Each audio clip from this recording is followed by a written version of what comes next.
Entebbe airport ekyankalanye ebyokulinnya ennyonyi si byangu nga w'obadde okirowooza. Anti Jojo gwe tumanyi obulungi munnange naye yakirowoozaako. Ebyali byatukaayanya luli byazzeemu era nga ye abinyumya nga lutabaalo. Yeewuunya n'okwewuunya lino ggwanga ki eririmu ebyo byonna byonna mulova nga bikolebwa ku kisaawe kyaffe eky'Entebbe. Abamu ku mmwe abatagendangako ku kisaawe ekyo muyinza obutamanya bulumi bantu bakozesa nnyonyi oba bantu bakozesa kisaawe ekyo bwe bayitamu. Era bw'oba nga togendangako na bintu ku kisaawe kyaffe eky'Entebbe tomanyi maziga gali ku kisaawe kya Ntebbe. Bw'oba nga togulangako bintu n'otuuka ku kisaawe kyaffe Entebbe nga bibbiddwa tomanyi bulumi bw'abantu. Bw'oba nga totwalangako kintu ne bakikubbirako awo wennyini ku kisaawe kyaffe eky'Entebbe tomanyi mbeera y'abantu gye balimu, maziga ge bakaabidde ku ekyo ekisaawe eky'Entebbe. Bw'oba nga tofunangako air ticket ng'oyina passport, ng'oyina yellow book, ng'oyina air ticket n'otuuka ku kisaawe kyaffe eky'Entebbe ne bakugaana okulinnya ennyonyi olw'okuba omuntu akusabyeyo $5, munnange gwe ate no vidiyo gireke. Yenze additanze zino vidiyo nzikola nnyo era nga nziteekako kuno ku mitimbagano gyange. Igwe wekka ayagala okumanya gw'ogenda oziraba ate naawe yasubscribinga era ogenda kuziraba ate asubscribinga togenda kuziraba. Wabula woba ozeetaaga olina okukola ekintu kimu kusubscribinga okwate ku kade nga vidiyo yonna egenda ku channel yange etuukira wuwo. Wabula ate era nkuteerawo n'omukisa ogw'okomentinga ku butambi bwe mba ntaddeyo. Ekyo kyonna kye soogeddeeko nga gw'olaba nti mbadde nina okyogerako osobola okkiwandiika nga weewuyambisa comment section. Wabula ate naawe osobola otubuulira ku experience ku bintu ebimu bye tuba twogeddeko kubanga bisobola okuyambako abantu abalala.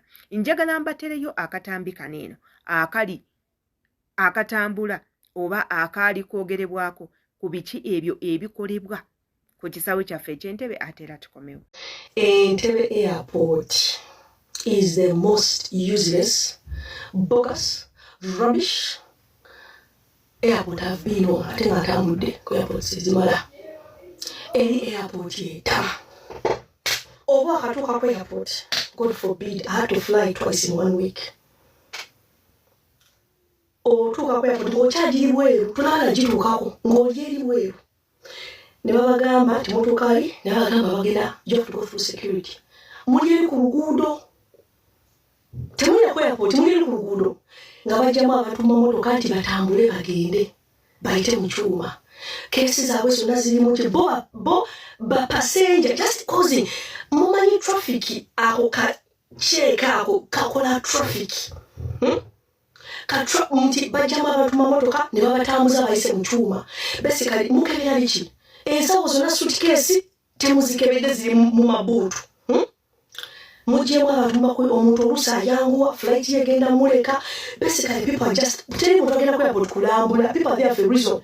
Omuntu nemujjamu nti atambule. Bw'amala okuvaamu ne bano ki driver tebamukebera emigugu gisigadde mu motoka. I'm like, now what is this? What are you checking? Ne bamala obajjamu wena ne babafulumya n'aleeka Costa Kalambo yazze ne vaani ne bajjamu abantu mu baasi bonna babafulumye bagenda bakebere babakeberaki sikitegeera busiru bamunyamunya kati bamala nga mujja kakutange ng'ogenda tambula Entebbe. Ebyo tebibadde bigambo byange, ebyo bigambo bya mwana muwala Jojo. Abasinga ku mmwe muyinza okugamba ne bannanga adita walemeramu ebintu by'okusala ebigambo oba ebigambo obijjawa. Wabula mwana gwe weeyogeza, wabula mwana gwe oyogera, era mwana gwe bino mutandika okunseketterera. Naye ate ekirungi nti abantu abavaamu ebigambo ng'ebyo obutambi mbubaterawo wano muleme kunenyanze gye bujja mu maaso oba we biba ebintu nga bigaanye.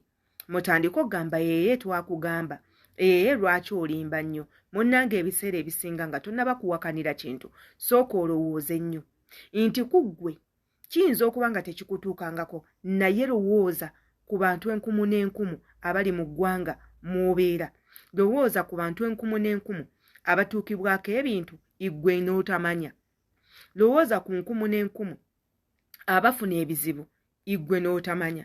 Kyova olaba ffe ewaffe tusobola okufiirwa omuntu ewammwe ne mutakimanya nti tufiiriddwa lwaki tobeera naffe totumanyi kati omuntu waba avuddeyo n'ayogera ku kintu tuwakana nnyo mu kifo ky'okuwakanya sooka owulirize era onoonyereze era ogambe nze bwe kirintuukako ŋŋenda kukola ntya kuba ebiseera ebisinga abantu ebintu bibatuukako era awo wennyini we bafunira solutions era awo wennyini we bafunira okuyambibwa nti omuntu ayinza okufuna ekizibu n'afuna okuyambibwa era ekizibu ekyo kisobola okujja gy'oli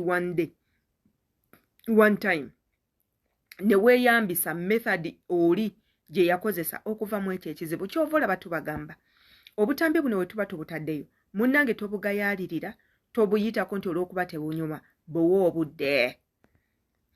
obudde mu kifo ky'okulaba ebinigeria gy'otalituuka ne weegomba abantu baayo b'otalirabako maaso ku maaso nga ne w'oba ofunye ekizibu tebasobola kukumanya dabamu obutambi obusobola okukuyamba obuleogera ku bintu ebimu ebya bulijjo ku bulamu obwa bulijjo ku mbeera z'abantu ebizibu by'abantu n'okugonjoolwa kwabyo y'ensonga lwaki tubuteekayo nti ku kisaawe ekyo eky'entebe oyinza okuba gwe wayitako omulundi gumu ng'ate bakututte na butwaze mulimu abayitako nga beetwala ne bafuna ebizibu ng'ebyo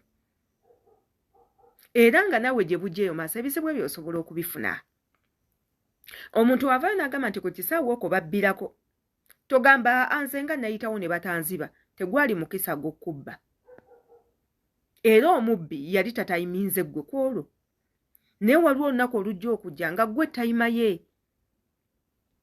nga ggwe gwatayiminze era kikutuukeko ogambe bannange adita yayogera ng'obudde bugenze ku kisaawe okwo ebintu bingi nnyo bigenda mu maaso nzijjukira twakolako obutambi nga twemulugunya ku kisaawe kyaffe eky'entebe engeri gye batubba mu ssente olina akugamba mpayo $5 oba tobirina togenda kulinnya nnyonyi n'otagirinya naye ng'ate buli kimu okirina olw'okuba omumye ssente omusajja n'ajja n'akugamba mpaako osobola okuyitawo tugende wali mu kigo n'omugamba sijja n'agamba togenda kugendera n'otagenda omuntu yennyini n'akutula n'omulabikira bubi n'agamba ono tagenda kulinnya n'otalinnya ne bateekawo obusonga obutalina makulu n'otagenda jjukira oyonoonye ssente tiketi ogiguze ya ssente nnyingi visa wagifunye ya ssente nnyingi otaddemu obudde buli kyetaagisa okiyina omuntu n'akulemesa olugendo kyova olaba tubagamba ebiba tebinnabatuukako temuwakana nnyo muyige buyizi musale magezi we biba bizze gye muli mugenda kukola mutya oyo nno ye mwana muwala Jojo era nga basomesezzaako ebintu ebimu kati gwe wenna ayagala okukozesa ekisaawe genda oli vigilant ng'omanyi ono akubuuze kino omuddemu kino mu dibetingeeko mu bintu ebimu akugambe tojja genda omubuuze ki ekiŋŋaana okugenda paasipooti yange ngiina eya tiketi ngiina visa mweri yellow book ngiina ki ekiŋŋaanisa okugenda nga buli kimu kiri mu mateeka nkiina amanye nti naawe ebintu by'okutambula okola ki obimanyi era obitegeera naye bw'anagamba gwe vva mu layini dda wali n'otabuuza bibuuzo ogenda kusigala osigale ng'okaaba abantu baleme kumanya yenze Sheila Adito olowooza ki katambi kaneeno weeyambise comment section tumanye endowooza yo mbaagalanye